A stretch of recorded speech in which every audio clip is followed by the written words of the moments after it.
রহমান রহিম। আমরা আজকে মহান স্বাধীনতা দিবসে জাতীয় স্মৃতিসৌধে পুষ্পস্তবক অর্পণ করলাম।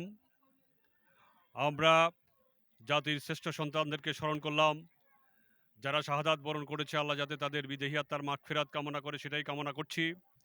সাথে সাথে বাংলাদেশে বর্তমান যে অন্তর্বর্তীকালীন সরকার, সেই সরকারের কাছে আমরা আহ্বান জানাবো, বাংলাদেশে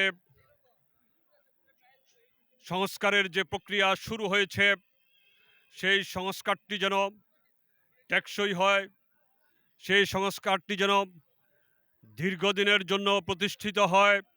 সেরকম একটি সংস্কার করে একেবারে স্বচ্ছ, সুন্দর, ইনক্লুসিভ, ফেয়ার একটা নির্বাচনের একটা ব্যবস্থা করবেন আপনারা।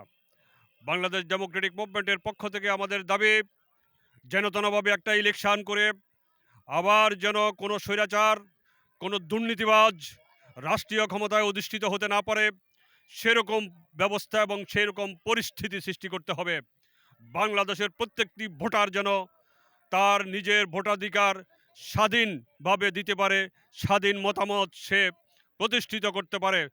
সুতরাং আজকের দিনে বাংলাদেশ ডেমোক্রেটিক মুভমেন্টের এই হচ্ছে প্রত্যাশা, সংস্কার হবে, সংস্কার বাস্তবায়ন হবে, তারপরে স্বচ্ছ নির্বাচন হবে, জনগণের ভোটে নির্বাচিত সরকার রাষ্ট্রীয় ক্ষমতায় বসবে।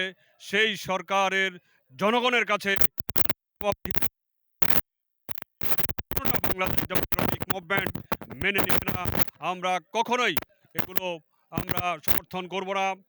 আজকে এরকম একটা পরিস্থিতি সৃষ্টি করতে পারলে এই যে বর্তমান অন্তর্বর্তীকালীন সরকার, তাদের নাম স্বর্ণাক্ষরে লিখিত থাকবে, ইতিহাসে লিখিত থাকবে। অন্যথায় তাদের নাম ব্যর্থ খাতায় লিখিত থাকবে। পরিস্থিতি চাই না।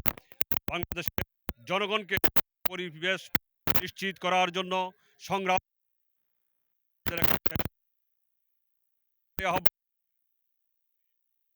আমার বক্তব্য এখানে শেষ করছি। আল্লাহ হাফেজ। বাংলাদেশ জিন্দাবাদ। বাংলাদেশ ডেমোক্রেটিক মুভমেন্ট জিন্দাবাদ।